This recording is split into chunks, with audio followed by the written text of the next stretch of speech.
That, and then here, and then. What are you doing? He's alive!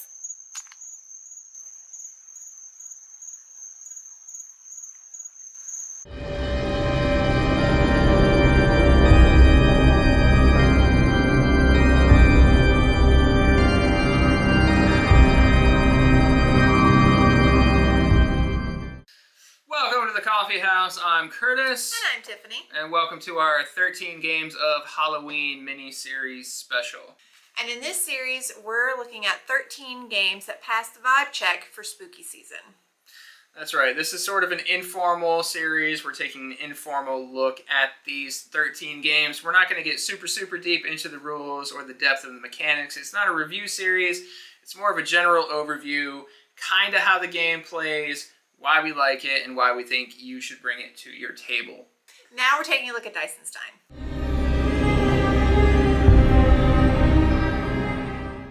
Do you like dice? Usually. Do you really like dice? I don't think you understand the amount of dice Dice usually don't you like have me. to like for Dysonstein. It is quite a hefty I'm boy. not joking. Check this out.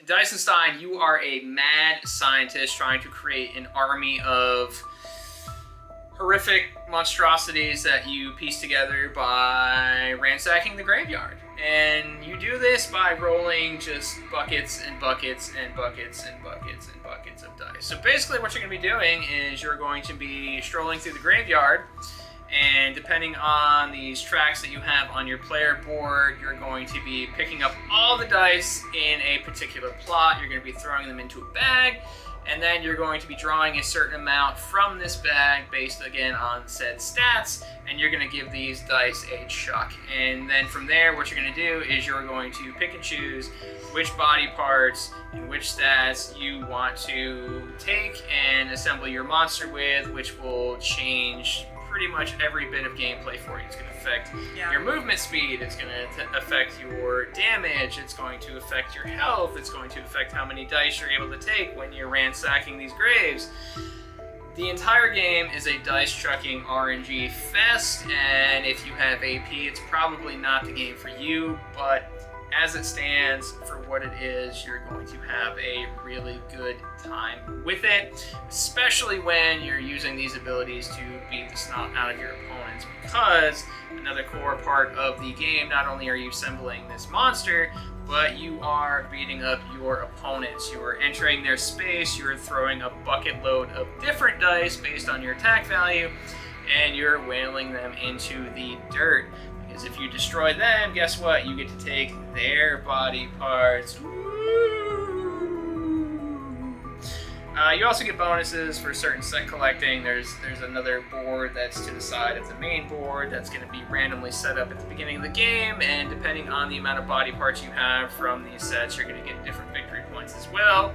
And then at the bottom of this board, there are 3 boss monsters that you can fight as well that will be worth victory points, which will again aid you in your victory for the game. But in a nutshell, that is how this dice chucking monster fest works. Well, fun fact about this game is this is the first game that we ever streamed. It is. This was a private stream where I was testing my equipment, my cameras, my mics, all that stuff. So it was a private stream, and I had just picked this one up, and we decided that this was going to be our test run. Yeah, I love the amount of dice that's in here. It's absurd, and they're not small dice either. There's so many, you can't hold them all to roll them. No, I have small hands. I have Trump hands, and can't say that. No, you gotta take that out. You can't say that. If you have small hands like me, you're really gonna have a hard time gathering up all these dice and rolling them. Like they're not small dice because they've got to be big enough to have all of these stats on them. And again, there are so many. I mean, you can upgrade and your stats to where you are rolling so many at a time that you literally have to use both hands. Yeah, and even then, there's so many. Yeah. Yeah, Dice Tower is recommended. If you have a big enough dice tower. If you had a big If you have a big enough dice tower. But this is just, it's wacky, silly, cartoony Halloween fun, I think. Yeah. Again, you know, if you don't like RNG, this is not the game for you. If you are just completely against using dice, this is not the game for you. But if you have the right group in mind, you know that this is just silly. You're going to be throwing buckets of dice. You're going to be a little mean about it, and you're not really going to think too hard. Dyson is a fit. Yeah, and I'm not very good at dice. Anyone who knows me knows that I suck at rolling dice. But you can't really do anything wrong in here. It is fun to constantly be changing out, you know, your stats and your abilities based on the dice. I mean, I've never played a game where I can have the shoes of a clown, the claws of a praying mantis, the head of a vampire, and the body of a gargoyle. And yet it works. Yeah. You know, when you're assembling these creations, sometimes you're just like, this just seems wacky. I'm going to build it not because I want these stats, but just because it sounds ridiculous.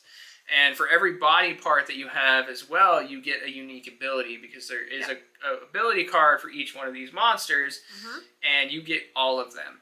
Now, having said that, it can be a bit of a pain in the butt to keep track of everything that you can and should do when you have these body parts. Yes. So that is something to be mindful of. There's not just one handy-dandy reference sheet for you to check. It is actual cards. So if multiple players have these same body parts, unless you have the game memorized, it can be a little frustrating to be passing those cards back and forth every single turn. Yeah, there's not multiples of the cards. So, like, if we both had werewolf claws, yes, we would have to somehow put it to where we could both see. So it's easily accessible. So it's a little cumbersome physically. There's multiple game boards for some reason. Instead of just making one game board, there's 3 different boards, which is a little annoying. But if you're familiar with Peterson Games, you know they make giant table hogs. I mean, even the meeples in this game are absurdly large for some reason. Now, those are my only complaints with the game, and I don't say that to discourage you from playing it. It is still a fun time. Just you just got to know what you're in for. You have to be in the right mindset. But if you are in the right mindset, I don't know if you're going to have a better time just throwing boatloads of dice. Yeah, I don't think any of that takes away from the game. No, I don't think so either. Being how fun it is. Yeah, it's solid, spooky fun. You know, I had never really heard of this one. I had seen it on their website a few times, and finally they had a sale, and I think it was like a buy one, get one, or a buy two, get one, and I was like, you know what? I'm going to grab Dyson, and I'm glad I did, because it is just ridiculously fun. Yeah, it's one of our favorites. Get it to the table this Halloween, Dyson.